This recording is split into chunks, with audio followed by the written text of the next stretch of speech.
Welcome to the show, Jim Gaffigan, Jerry Seinfeld. How are you? Hello. Hello.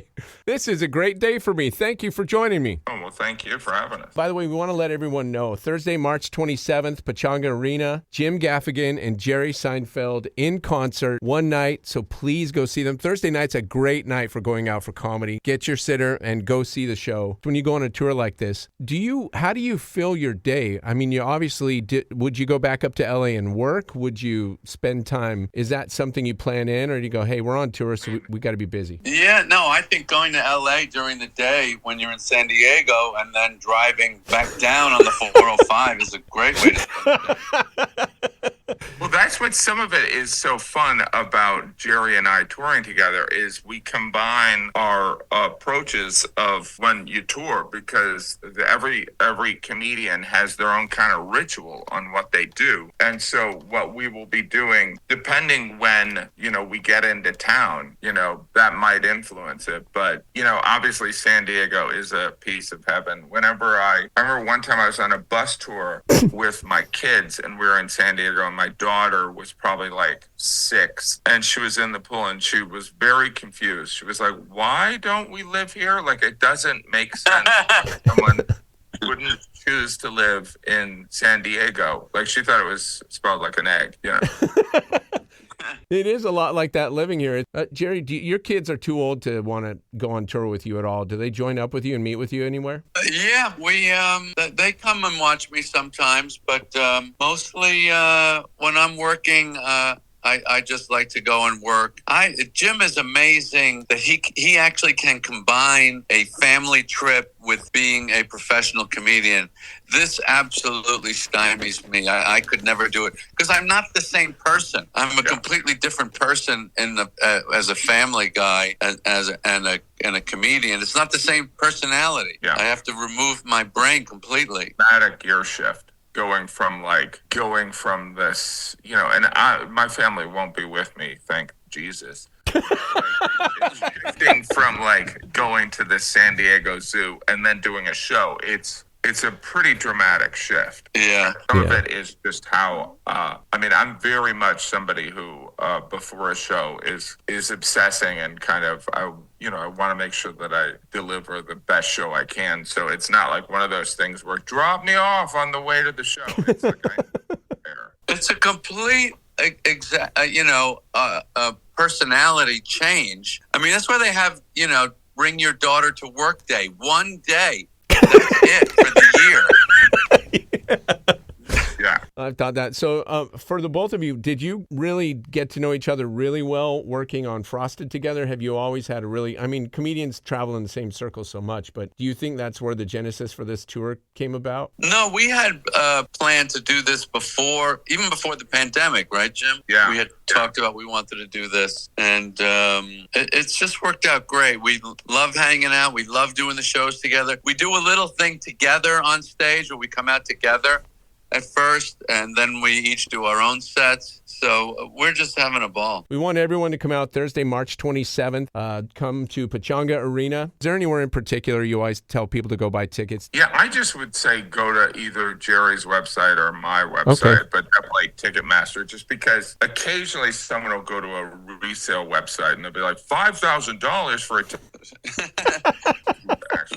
That's true. I was thinking of just how much I love watching comedians in cars and coffee, especially when you, Jerry, were with Tom Papa, because those relationships where you have those people that get you, and like the two of you, where it's just even a glance, you're like, I understand where your brain is right now. I can imagine having both of you on stage. It must be so fun. Yeah, it's so fun. And by the way, Tom Papa is on the San Diego show. He is? Yeah, he's a friend of ours. He introduced us. No, I didn't know that. That's spectacular. Oh, that's... And so it's like, that's, and Tom's obviously is a touring doing theater. So it's like we just got lucky that he was available, and some of it is he wants to hang out with us too. So do you, when you're on the road, Jerry, like you said, your personality is so different. Do you find that you have to have a structure? Gosh, yeah. Yeah. I like structure. But, Jim, any successful touring act has built a routine of how they survive the road. Otherwise, it'll kind of wear you down. And it's really funny to see what other guys do. I get a huge kick out of watching Jim's behaviors just really make me laugh. Totally different from mine. Yeah. Really? But it's fun to kind of meld them together. Yeah.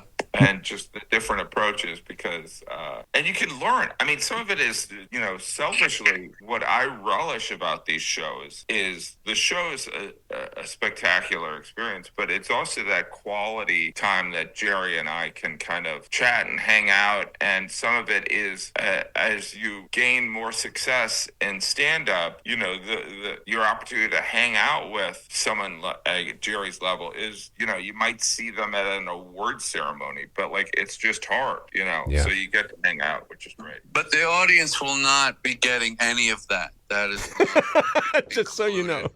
Yeah, just so you know, that is just for us. It's not a meet, it's not a greet, and you're not paying to watch the hangout. It's just straight comedy. What are you working on getting better at right now?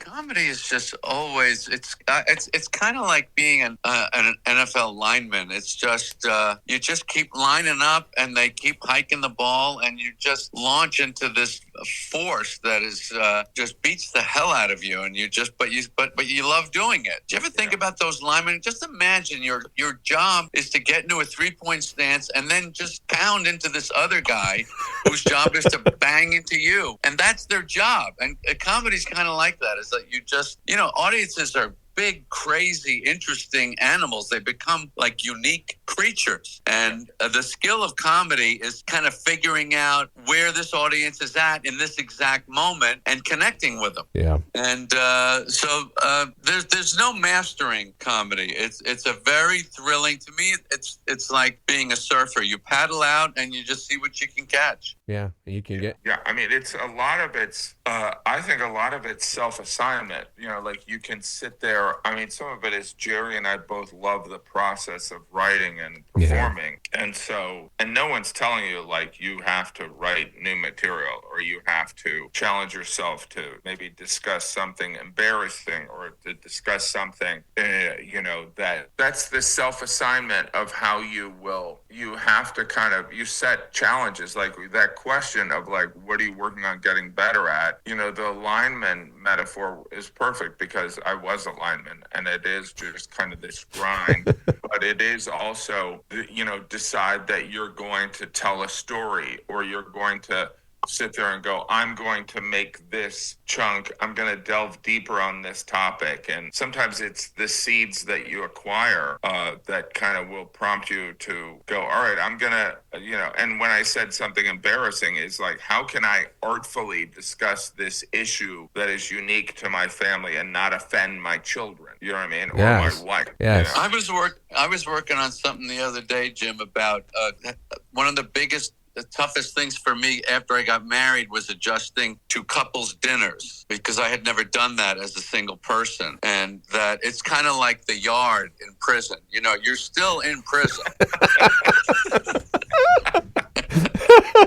That's brilliant. Well, the thing is like, I also think that there's something really funny about, because I was kind of tracking this, where when you're a little kid, you have friends that your best friend is like a neighborhood kid. Right. And then you go to school and you have friends that are kind of like from your community. And then you go to college and there's different friends that you maybe have even more things in common with. And then you become out of school or out of high school and you meet your adult friends and you're like, oh, these are the people. And then you get married and then you're forced to be friends with your spouse's friends. And then you have kids and then you're forced to be friends with these parents of other kids that you have nothing in common with. They're just little league. And you're like, all right, And so it goes full circle. Yeah, I actually have a bit very similar as part of this same bit, and that I say that after I learned to do all those things, I've had chameleons. I've had actual lizards say to me, "I've never seen anyone adjust like this."